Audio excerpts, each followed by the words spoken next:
अल्हम्दुलिल्लाह नहमदुहु व नस्तईनुहु व नस्तगफिरुह व नु'मिनु बिही व नतवक्कलु अलैहि व नऊज़ु बिल्लाहि मिन शुरूरि अंफुसिना व मिन सय्यिआति अमालिना मन यहदिहिल्लाहु फला मुदिल्ल लहु व मन युद्लिल्हु फला हादिय लहु व नशहदु अन ला इलाहा इल्लल्लाह वहदहु ला शरीका लहु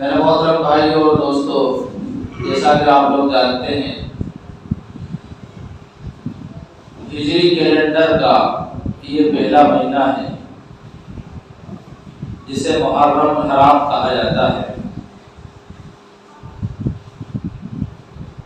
और ये महीना कई हैसियतों से अपने अंदर एक इम्तियाज रखता है। लोगों में आमतौर पर मशहूर ये है कि इस महीने में हजरत हुसैन रज़ियल्लाहु ताला अन्हु की शहादत हुई थी, इसलिए इस महीने का मकाम और मर्तबा बढ़ा हुआ है। हालांकि ऐसा नहीं है, ये बात बिल्कुल गलत है। आपने बारहा सुना होगा कि अल्लाह ताला ने कुरान करीम में फरमाया इन्ना इद्दतश-शुहूरि इंदल्लाहि 12 शहरन फी किताबिल्लाह यौमा खलक़स-समावाति वल अर्ज़ मिनहा अर्बअतुन हुरुम ज़ालिका दीनुल क़य्यिम कि अल्लाह ताला ने 12 महीने बनाए और ये 12 महीने आज से नहीं है, जब से दुनिया बनी है, जब से चलते आ रहे हैं। हजरत हुसैन रज़ियल्लाहु ताला अन्हु की शहादत का जो वाक़या है वो बहुत बात का है। हुजूर सल्लल्लाहु अलैहि वसल्लम की वफात के बाद 51 साल बाद का है, जबकि ये बात भी आप अच्छी तरह जानते हैं कि हमारे लिए जो शरीयत है, हमारे लिए जो अमल करने के काम है वो है जो नबी अकरम सल्लल्लाहु अलैहि वसल्लम लेकर आए हैं। तो जो नबी ने हमें बताया है वो हमारे लिए हुज्जत है, हमारे लिए अमल करने का काम है, उसके मुताबिक जिंदगी गुजारना हमारे लिए जरूरी है। और जो नबी ने नहीं बताया बल्कि बाद के जमाने की वो ईजाद है, वो हमारे लिए हुज्जत नहीं है, उस पर हमें अमल करना जरूरी नहीं है। बल्कि अगर कोई अच्छी चीज है तो उस पर अमल कर लिया जाए तो सवाब मिलेगा, लेकिन कोई ऐसी चीज जो शरीयत के खिलाफ हो, जिससे शरीयत इस्लामिया पर ज़र्ब पड़ती हो, चोट आती हो, ऐसी चीज को छोड़ना, तर्क कर देना ये फर्ज है। और ऐसी चीज में शरीक होना, यहाँ तक कि उसको देखने के लिए हाजिर होना, ये भी बड़े गुनाह का काम है। इंसान यूँ सोच लेता है कि गुनाह करने वाले गुनाह कर रहे हैं, हम थोड़ी उसको कर रहे हैं, हम तो सिर्फ देख रहे हैं। जिस तरह गुनाह करने का वबाल है, इसी तरह देखने का भी वबाल है। और दोनों गुनाह के अंदर, दोनों लोग गुनाह के अंदर बराबर के शरीक हैं। ऐसा कोई नहीं कह सकता कि चोरी करने वाला गुनहगार है और जिसने चोरी करने में मदद की है वो गुनहगार नहीं है। दोनों बराबर के गुनहगार हैं। यहाँ तक कि इस दौर में तो इसको समझना इतना आसान है कि अगर कोई इंसान 12 बजे रात को जा रहा था और कुछ लोग उधर से आ रहे थे और उन्होंने देखा कि यह चोरी हुई है, तो फौरन कहेंगे हमने एक इंसान को जाते हुए देखा था। अगर जो उसने चोरी नहीं की, वो अपने रास्ते से जा रहा था, लेकिन वो उस वक्त बाहर टहल रहा था इसलिए वो भी फंस जाएगा। ये इस दौर का कानून है। बाद में तहकीक हो और तलाशी की जाए गवाह सबूत के जरिए वो बन जाए, एक अलग बात है। तो भाइयों, गुनाह करने वाला जितना सजा का मुस्तहिक है उतना ही ज्यादा देखने वाला भी सजा का मुस्तहिक है। ये शरई ज़ाब्ता है। और ये जो सजा मिलेगी ये दुनिया के एतबार से अगर हम समझना चाहें तो हो सकता है किसी हद तक हमें मदद मिल जाए, लेकिन ये ऐसी बात नहीं है कि जो हम दुनिया का लेवल लगाकर समझ सके, दुनिया को मेयार बनाकर समझ सके, ये ऐसी बात नहीं। इसलिए कि अल्लाह के नबी सल्लल्लाहु अलैहि वसल्लम का कौल, फ़ैल, आपकी बताई हुई बातें, आपके किए हुए काम हमारे लिए नमूना है और हुज्जत है। अल्लाह के नबी सल्लल्लाहु अलैहि वसल्लम ने फरमाया, मन तशब्बह बिक़ौमिन फहुवा मिनहुम। जिस कौम ने जिसकी मुशाबिहत इख्तियार की, क़यामत के दिन उसका हश्र उसी के साथ होगा। हम मुसलमान हैं, ईमान वाले हैं, नमाजें पढ़ते हैं, अच्छे अमाल करते हैं और ईमान वालों की तरह जिंदगी गुजारते हैं, तो फबिहा, बहुत अच्छी बात है। अल्लाह ताला इसका बेहतरीन बदला दुनिया में भी देगा, आखिरत में भी देगा। लेकिन बिलफर्ज अगर अल्लाह ना करे ऐसा हुआ कि हम मुसलमान तो हैं और हमारा नाम मुसलमानों की तरह रखा जाता है, मुसलमानों के घर में पैदा हुए हैं, लेकिन हमारी जिंदगी काफिरों की तरह गुजर रही है, हमारा लिबास यहूदियों की तरह है, हमारे चेहरे यहूदियों की तरह है और हमारा तर्ज जिंदगी और तर्ज अमल जो है गिरोह की तरह है, तो क़यामत के दिन यकीनन ऐसे लोग जो है उन लोगों के साथ जहन्नम में फेंक दिए जाएंगे, इसलिए कि इन्होंने जिंदगी उनके तर्ज पर गुजारी। और बुजुर्गों के अखबार में एक वाकया लिखा है कि एक बुजुर्ग रास्ते से जा रहे थे, उन्होंने पान खा रखा था और गैरों में जो होली का त्यौहार मनाया जाता है वो त्यौहार का मौका था, गला जा रहा था, मुंह में पान था, तो ऐसे ही मजाक में कहा कि तू भी बड़ा बदनसीब है गधे कि तुझसे कोई होली नहीं खेल रहा है, ना मैं ही तुझसे होली खेल लूं। तो जो पान खा रखा था पुलिस को पकड़, जबकि ये कोई त्योहार में शरीक होना नहीं था, एक तमस्कुर था, एक मजाक था। अल्लाह ताला ने इसी पर पकड़ कर ली और जहन्नम नसीब कर दी। तो इंसान को अपने दीन और अपने मजहब पर जिंदगी गुजारना ये जरूरी है। अगर नहीं गुजार रहा है तो गुनहगार होगा, उसको सजा मिलेगी, सजा भुगतने के बाद एक ना एक दिन जहन्नम से निकालकर उसको जन्नत में दाखिल कर दिया जाएगा। लेकिन एक इंसान अपने मजहब पर तो जिंदगी नहीं गुजार रहा है, गैरों के कल्चर को फॉलो कर रहा है और गैरों की तहजीब को अपना रहा है और उनकी तरह जिंदगी गुजार रहा है, उनके मजहबी कामों में शरीक हो रहा है। शरीक होना एक तो ये है कि उसको करने के लिए शरीक हो रहा है, दूसरा शरीक होना ये है कि उसको देखने के लिए शरीक हो रहा है। ये दोनों में बराबर का गुनहगार। इसलिए कि दूसरी हदीस में नबी अकरम सल्लल्लाहु अलैहि वसल्लम ने फरमाया कि जिसने जिस कौम की अक्सरियत को बढ़ाया वो उसी के साथ क़यामत के दिन होगा, उसका हश्र उसी के साथ किया जाएगा। हम किसी गुनाह को देखने के लिए जमा हो रहे हैं, कोई जुलूस निकल रहा है, कोई ऐसा बेहयाई वाला काम हो रहा है, इसलिए कि जुलूस में आमतौर पर बेहयाई होती है, औरतें भी होती हैं और छिछोरे लोग भी होते हैं, उनमें अच्छे और दीनदार लोग बहुत कम होते हैं। वहां पर हम सिर्फ देखने के लिए जाना है, तो हम देखकर उस कौम की अक्सरियत को बढ़ा रहे हैं। नबी फरमाते हैं क़यामत के दिन ये उसी के साथ होगा, उन्हीं के साथ इसका हश्र किया जाएगा।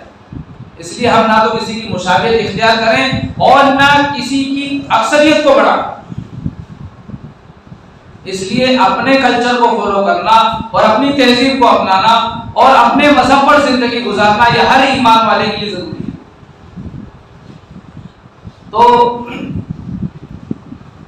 मुहर्रम का महीना बड़ी अज़मतों का हामिल है, लेकिन जो नजरिया हम लोगों ने दे रखा है या इस दौर के इंसानों ने दे रखा है, ये नजरिया बिल्कुल गलत है। मुसलमान जो ये समझते हैं कि मुहर्रम की फजीलत इसलिए है कि इसमें हजरत हुसैन शहीद हुए थे, तो ये बिल्कुल गलत बात है। अल्लाह ताला ने 12 महीने बनाए हैं और ये 12 महीने आज से नहीं, जब से दुनिया बनी जब से चले आ रहे हैं। और इन 12 महीनों के अंदर 4 महीने बड़े अजमत वाले और हुर्मत वाले महीने, अरबाअतुल हुरुम, 4 महीने, जिलकादा, जिलहिज्जा, मुहर्रम और एक रजब। 3 महीने तसलसल के साथ हैं और 1 महीना बाद में है, रजब का महीना। ये 4 महीने बड़ी अजमत वाले महीने, हुर्मत वाले महीने हैं।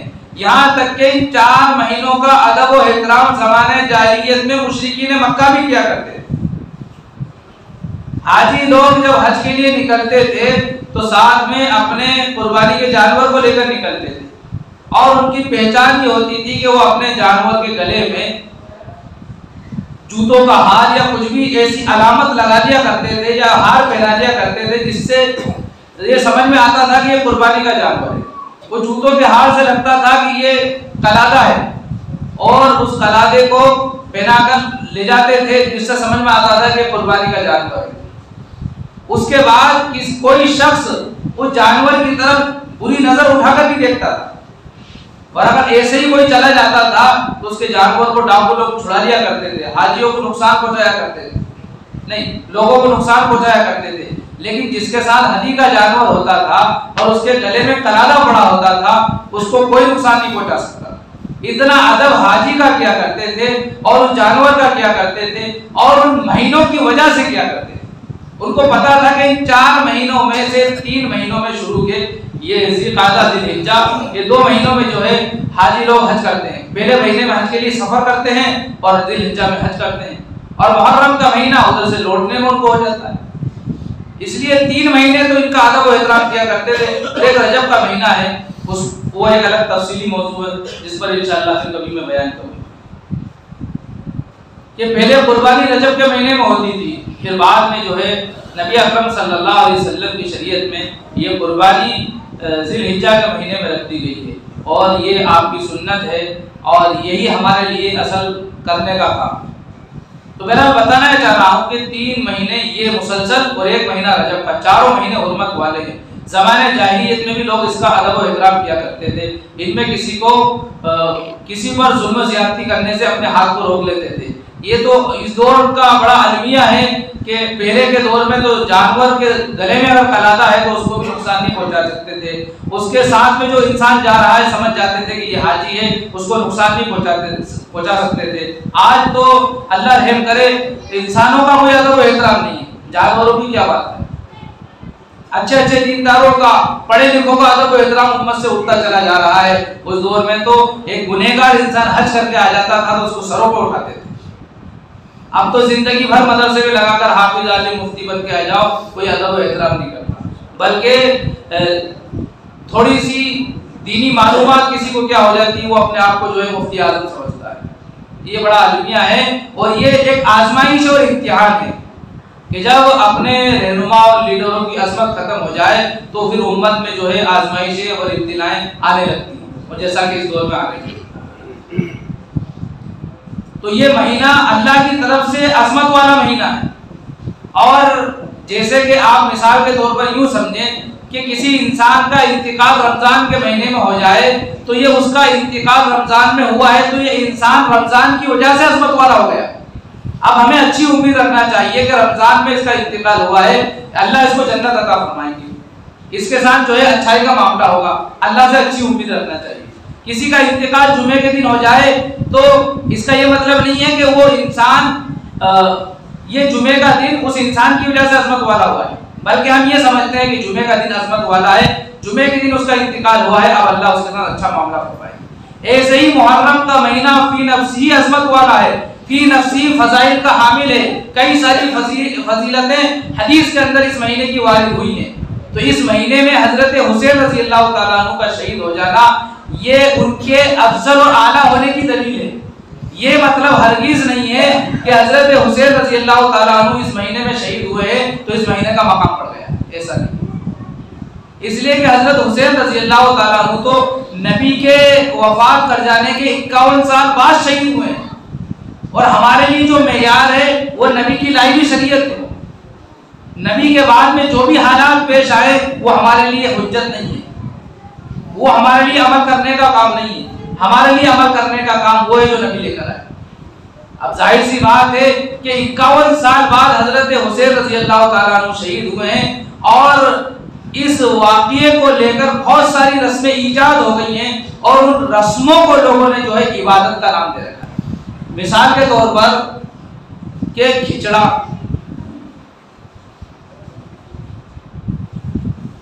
इबादत है क्या? अरे जरा आप गौर करो कि वो शख्सियत जिसने नबी के हाथों में खेला हो, नबी के कंधों पर जो सवार हुए हो, नबी ने जिनके पोसे लिए हो, जिनको अपनी पुश्त पर सवार किया हो, और बाज़ रिवायतों में लिखा है कि नबी दोनों हाथ को जमीन पर टिका देते थे और अपने नवासों को अपनी पीठ पर बिठाते थे और कहते थे देखो तुम्हारा घोड़ा कैसा है, तुम्हारा घोड़ा कैसा है। इस तरह से नबी ने जो है प्यार किया हो अपने नवासों से, जिनको नबी ने चूमा हो, हर तरह से उनको अजमत दी हो और कई सारे फजाइल नबी ने उनके बारे में इरशाद फरमाए। जब नबी का इंतकाल हुआ तो हजरत हुसैन रज़ी अल्लाह ताला अन्हु की उम्र 7 साल थी। ज्यादा छोटा बड़ापन नहीं था, एक 6 साल एक 7 साल। इनकी इतनी कम उम्र थी जब नबी रुखसत हुए थे। नबी ने फरमाया कि मेरे ये दोनों नौजवान जन्नत के जवानों के सरदार हैं, ये मेरे दोनों बच्चे मेरे लिए खुशबू हैं, ये दोनों बच्चे जन्नत के नौजवानों के सरदार हैं। और एक मर्तबा आप खुतबा दे रहे थे और दोनों नवासे मस्जिद में आए, आप खुतबा देते हुए नीचे उतरे और दोनों को गोद में उठाया और आपने फरमाया मैं इनसे इतनी मोहब्बत करता हूं कि मुझसे रहा नहीं गया। तो ये इनकी जो शहादत है, इनका जो शहीद होना है, ये तो अल्लाह ने अपने नबी की पेशन गोई को पूरा किया है। अगर ये शहीद नहीं होते तो फिर नबी की वो बात गलत साबित होती। तो नबी ने जो फरमाया कि मेरा ये बेटा शहीद होगा, तो शहादत का मकाम और मर्तबा बड़ा बुलंद है। हजरत खालिद इब्न वलीद रज़ी अल्लाह ताला अन्हु जिंदगी भर अल्लाह के रास्ते में जिहाद करते रहे, लड़ते रहे और इस बात की कोशिश करते रहे कि काश कि मुझे शहादत का मकाम मिल जाए, काश कि मुझे शहादत का मर्तबा मिल जाए। जब आप सिपह सालार थे तो सिपह सालार बनकर रहे, फौज के कमांडर बनकर रहे, लेकिन बाज मौकों पर कुछ इज्तिहादी गलतियां हो जाती हैं। तो हजरत उमर रज़ी अल्लाह ताला अन्हु ने इनको फिर माजूर कर दिया था। ये सिपह सालार थे, इनको एक फौजी की हैसियत दे दी कि अब तुम सिपह सालार नहीं रहोगे। असल मसला ये था कि लोगों को ये लगने लगा कि ये जो जंग जीतते हैं, ये जंग इसलिए नहीं जीतते कि इनके पास कोई इस्लामी पावर है, ये जंग तो सिर्फ खालिद की वजह से जीतते हैं, इसलिए कि इसको जंग की महारत है और बड़ा खतरनाक जंगजू है। तो हजरत उमर रज़ी अल्लाह ताला अन्हु ने इनको माजूर कर दिया। कहा कि हम जंग सिर्फ अल्लाह के बलबूते पर जीतते, हम तादाद को नहीं देखते, हम अक्सरियत और अकलियत को नहीं देखते, हम सिर्फ इस बात को देखते हैं कि हमारा लड़ना किसके लिए, हमारा किताल किसके लिए, अल्लाह के लिए है तो हम फतह पाएंगे, और अगर हमारा किताल अपने लिए है या दुनिया में किसी गर्ज के लिए है तो फिर हम कभी फतह नहीं पा सकते, फिर हमें शिकस्त होना। हजरत उमर रज़ी अल्लाह ताला अन्हु ने हजरत खालिद इब्न वलीद रज़ी अल्लाह ताला अन्हु को मालूम कर दिया। तो इन्होंने पहला जो जुमला कहा कि खालिद पहले भी अल्लाह के लिए लड़ता था और आज भी अल्लाह के लिए लड़ता। मैं बताना चाह रहा हूं कि कितनी कोशिश की शहादत को पाने के लिए, लेकिन जब इंतकाल हो रहा है तो बिस्तर पर लेटे हुए और ये कह रहे थे लोगों अगर जंग में मरना होता तो सबसे पहले मौत खालिद को आती। मौत किसी इंसान का इख्तियार नहीं है, कोई किसी को मारना चाहता तो खालिद ने बहुत जंगें लड़ी हैं, ये मरता पहले, लेकिन मौत अल्लाह के इख्तियार में है। अल्लाह जिसको चाहे जंग में मौत देकर शहादत का मर्तबा दे दे, और जिसको चाहे बिस्तर पर सुला कर। तो शहादत तो सहाबा किराम का असल मकसद था, हिर्स थी उनकी तमन्ना थी। और खुद नबी अकरम सल्लल्लाहु अलैहि वसल्लम ने एक हदीस में फरमाया तुम उहिया तुम उक्तल तुम उहिया तुम उक्तल तुम उहिया तुम उक्तल। आपका ये मामूल मुबारक था कि जो अहम बात होती थी 3 मरतबा इरशाद फरमाते थे, लेकिन शहादत का मकाम व मरतबा इतना बड़ा है कि आपने 10 मरतबा ये बात इरशाद फरमाई कि शहादत का मर्तबा इतना बड़ा मर्तबा है कि शहीद मरने के बाद ये तमन्ना करेगा कि अल्लाह वापस दुनिया में भेज दे ताकि मैं फिर तेरे रास्ते में शहीद हूँ और फिर मुझे जिंदगी दे, फिर शहीद हो जाऊं। और मैं मोहम्मद ये चाहता हूँ कि अल्लाह मुझे शहादत की मौत दे और मैं फिर शहीद हो जाऊं, फिर जिंदा किया जाऊं, फिर शहीद हो जाऊं, फिर जिंदा किया जाऊं। 10 मरतबा आपने तकरीबन ये बात इरशाद फरमाई। सोचिए कितना बड़ा मर्तबा है शहादत। तो शहादत अगर किसी को मिल जाए तो ये तो खुशी का मकाम है, ये रंज का और गम का मकाम नहीं है। आज उम्मत हजरत हुसैन रज़ी अल्लाह तआला अन्हु के नाम पर गम मना रही, नाम गम का दे रखा है लेकिन असल में खुशी मना रही है। ये खिचड़ा बता रहा है कि गम नहीं है, खुशी है। ये शरबत की सबीलें बता रही है कि गम नहीं है, खुशी है। और ये जो मातम है, ये मातम बता रहा है कि लोग दुनिया में अपनी धाक बिठाना चाहते हैं। इनका असल मकसद ये है ही नहीं कि हम जो है उनके चाहने वाले हैं। चाहने वाले तो ऐसे होते हैं कि हजरत हुसैन ने सजदे में अपने सर को कटवाया, सजदे में हजरत हुसैन रज़ी अल्लाह तआला अन्हु को शहीद किया गया कि मेरे महबूब हजरत हुसैन सजदे में शहीद हुए थे, अब मैं कभी नमाज नहीं छोड़ूंगा, मेरी भी मौत आएगी तो सजदे में ही आएगी। हजरत हुसैन प्यासे थे लोगों के कौल के मुताबिक, मैं इस बात को नहीं मानता।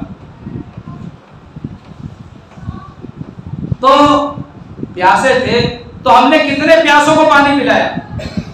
सिर्फ साल में एक मरतबा 10 मुहर्रम को शरबत की सबीलें लगा लेना और चंद लोगों को जो है पानी का शरबत पिला देना हल्का सा दूध डालकर, जिसको हम सोचते हैं कि प्यासों की प्यास बुझ जाए। ऐसा कैसे हो सकता? रोजाना कई लोग भूखे मर रहे हैं, प्यासे मर रहे हैं, हम साल में एक मरतबा पानी पिलाकर सोच रहे हैं कि हमने जो है हजरत हुसैन रज़ी अल्लाह तआला अन्हु की प्यास बुझा दी। अस्तगफिरुल्लाह। और समझने की बात है कि इबादत रोजा है, खाना इबादत नहीं है। खाना इबादत नहीं है, इबादत रोजा है। तो रोजे के लिए क्या करते हैं? अपनी सेहरी का इंतजाम, अपनी इफ्तारी का इंतजाम। और यहाँ तो चंदा किया जा रहा है, लाओ भाई शक्कर के पैसे तुम दो, दूध के पैसे तुम दो, पानी का इंतजाम तुम करो।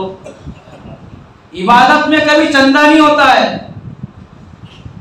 इबादत तन्हा होती है, इबादत तन्हा होती है। सबसे बड़ी इबादत अगर आप देखें इस्लाम के अंदर तो क्या है? हज है। एक इंसान लाखों रुपया खर्च करके हज करने जाता है, अगर वो चंदा करके जाए तो उसको पर हज फर्ज नहीं है। हज कितनी बड़ी इबादत है, अपनी जान अपना माल लेकर इंसान जाता है और हज के एक अहम रुकन को अदा करके आता है, एक अहम फरीजे को अदा करके आता है। तो भाइयों, ये जो खिचड़े की और शरबत की रस्म है, ये बाद के जमाने में ईजाद हुई है, नबी के जमाने में इसका तसव्वुर ही नहीं था। हमारे लिए जो मेयार है वो नबी की शरीयत है, हमारे लिए वो मेयार है जो सहाबा की शरीयत, जिस पर सहाबा ने अमल करके दिखलाया। सहाबा से खिचड़े का कोई सबूत नहीं है, शरबत का कोई सबूत नहीं। और ये जो खिचड़े के नाम पर मातम किया जा रहा है और जो एक ऐसी रस्म ईजाद कर ली है कि जो खाए तो वो नेक और जो ना खाए तो गुनहगार। और बड़े लखनऊ में मैंने खुद देखा, बाज़ाब्ता लखनऊ में शिया बहुत है और ये जो ईजाद है शियों की ईजाद है। लखनऊ में मेरा काफी अरसे रहना हुआ, वहां लिखा रहता है नजरे अल्लाह नियाज़े हुसैन। और जो भिखारी मांगने आता है वो क्या कहता है?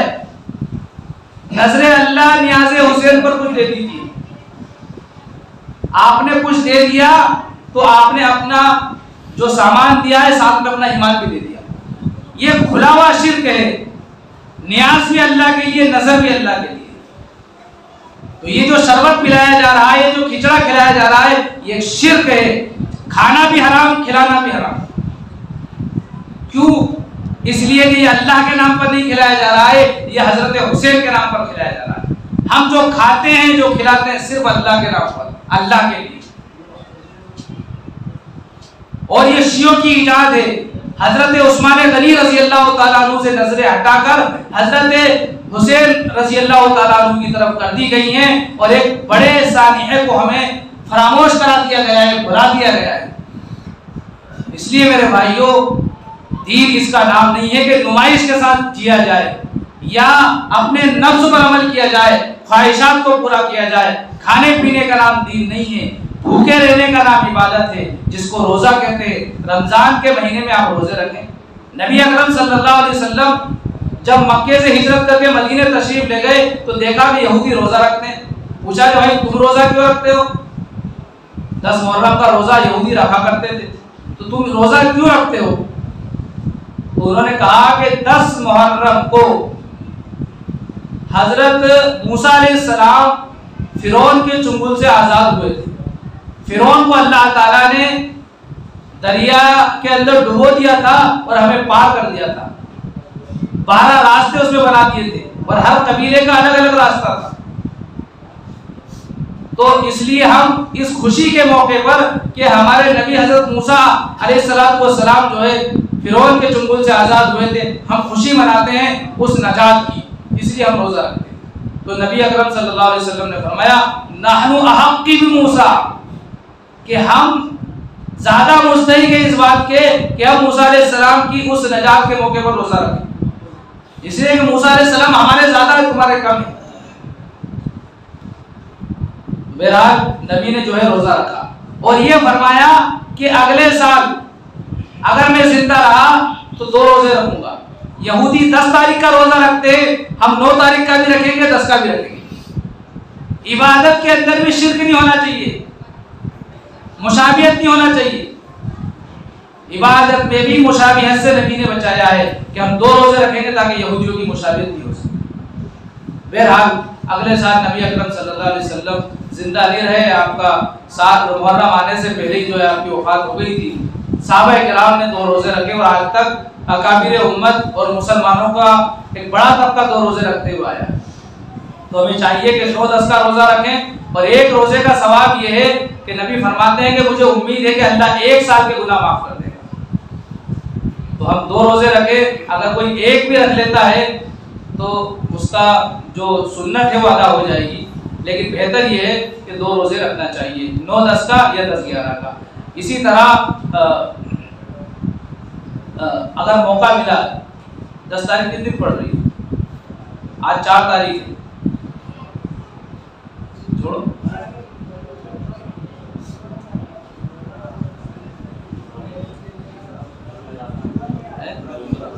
जुमेरात की 10 तारीख। चलो फिर भी इंशाल्लाह शहादत हुसैन के ऊपर अगले हफ्ते में बयान करूंगा। आप लोग अगर जल्दी आ जाए तो मैं जल्दी जाऊँ, आप लोग देर से आते हैं इसलिए कि कोई सामने नहीं रहता, मेरा भी दिल नहीं लगता। अब मैं किसको पिलर को सुनाऊं, मैं पंखों को सुनाऊं, दीवारों को सुनाऊं, इसलिए आप जल्दी आओगे तो मैं भी जल्दी आऊंगा इंशाल्लाह। ठीक है? क्या जी?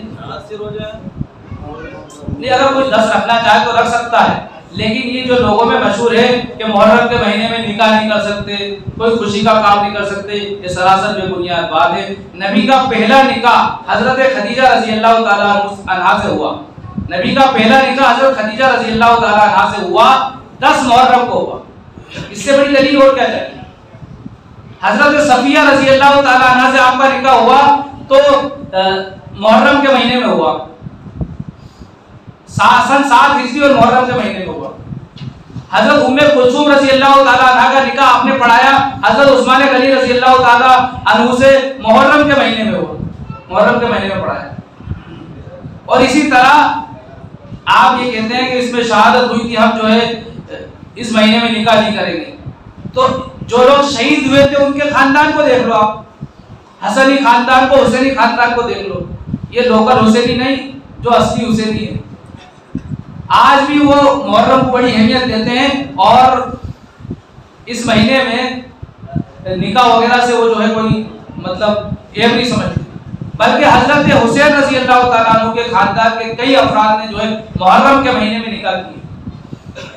असली हुसैनी और नकली हुसैनी मैं इसलिए कह रहा हूँ कि लोगों ने एक आम रिवाज हो चुका है।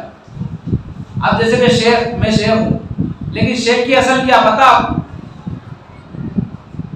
अरब से कुछ लोग आए थे हिंदुस्तान में, उन्होंने दीन की दावत दी, तो सब उनको शेख कहते थे। जो उनके हाथ पर ईमान लाया वो भी शेख हो गया। तो ऐसे शेख हैं हम। ऐसे ही कोई पठान अफगानिस्तान से आया था, उसके हाथ पर कोई ईमान ले आया तो वो पठान था, ये भी पठान हो गया। ये हमारी असल है और हम उसी में। अब इसी तरह 90 में जब हम पढ़ते थे तो एक लड़का, उसका नाम था मुस्तफ़ा हुसैनी। तो हमारे हजरत ने पूछा मौलाना सलमान हुसैनी साहब ने, तो तुम हुसैनी क्यों लगाते हो? तो उसने कहा कि हमारे जो दादा थे उनका नाम हुसैन था, इसीलिए हम हुसैनी लिख रहे हैं। अब ये इज्तिमा पैदा हो रहा है, दादा का नाम हुसैन था तो ये हुसैनी लिख रहे हैं, दादा का नाम अब्बास था तो ये अब्बासी लिख रहे हैं, दादा का नाम अय्यूब था तो ये अय्यूबी लिख रहे हैं, मेरे अब्बा का नाम हफीज है तो मेरे बच्चे हफीजी लिखने लग जाएंगे, हकीम है तो मैं हकीमी लिखना शुरू कर दूं। तो ये क्या है? ये सिर्फ जो है इज्तिमा पैदा करने वाली बातें हैं। इंसान नॉर्मल है, बस नाम मोहम्मद फला, अब्दुल फला, ये ठीक है, अच्छी बात है। अल्लाह ताला अमल की तौफीक अता फरमाए। कहना चाह रहे हैं